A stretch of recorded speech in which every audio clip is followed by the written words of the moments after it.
여러분들은 전기자동차의 장점을 이미 알고 계십니다. 값싼 운영비, 친환경을 꼽을 수 있을 겁니다.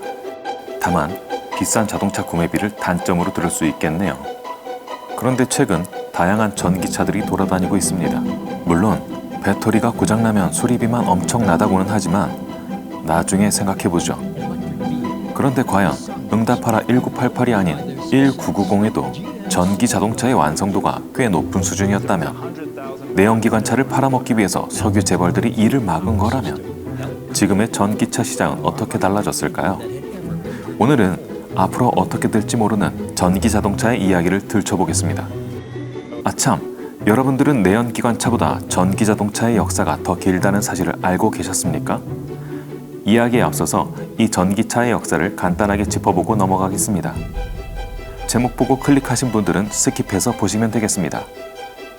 조선시대 말기 고종 27년이었던 1890년, 미국에서는 전기 자동차가 내연기관차보다 10배 많은 판매량을 기록하고 모든 자동차 전시장과 도로에는 전기차가 대부분이었다고 합니다. 이유인즉슨 그 당시만 해도 자동차의 기술 개발이 지금과 비교해 현저히 떨어져 있는 상태였기 때문에 석유 자동차들은 연료 냄새, 소음, 연기 등으로 인해 상대적인 외면을 받았기 때문입니다. 그것 말고도 도로는 지금과 같지 않았고 장거리에 대한 필요성은 상대적으로 덜 했습니다. 제조사들도 휘발유차를 사는 사람이 많이 없으니 수요와 공급의 시장 균형 때문에 많이 만들지도 않았습니다. 그리고 전기차는 내연기관차보다 30년 먼저 발명됐다고 합니다.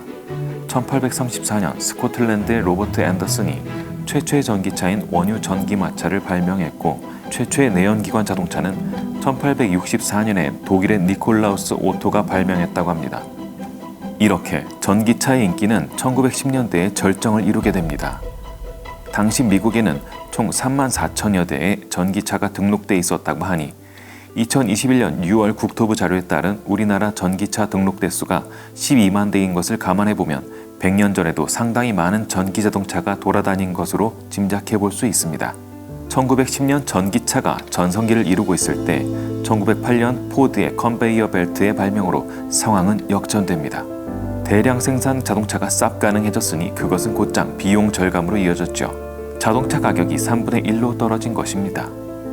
물론 지금도 배터리 가격 때문인지 전기차는 더 비쌉니다. 이때쯤에서 사람들은 더 멀리 가길 원했고 도로는 개발되었습니다. 여기서 또 전기차의 한계가 드러납니다. 바로 오래가지 못했다는 거죠. 그러다 보니 전기차는 죽진 않았지만 골프장의 카트처럼 일부 영역에서만 사용되었습니다. 전쟁은 과학의 발전을 가져온다고 했던가요? 세계대전이 일어났고 내연기관의 발전도 가져왔습니다. 전기차 기술도 발전하긴 했지만 석유만 있으면 구동될 수 있는 내연기관을 뒤집기에는 무리가 있었던 것 같습니다. 대세는 내연기관차였습니다. 그렇게 세월이 또 흘러갔고 지금 우리가 살고 있는 자율주행을 앞두고 있는 시대가 되었습니다. 이렇게 전기 자동차를 파보면서 한 가지 재미있는 사실을 알게 됩니다.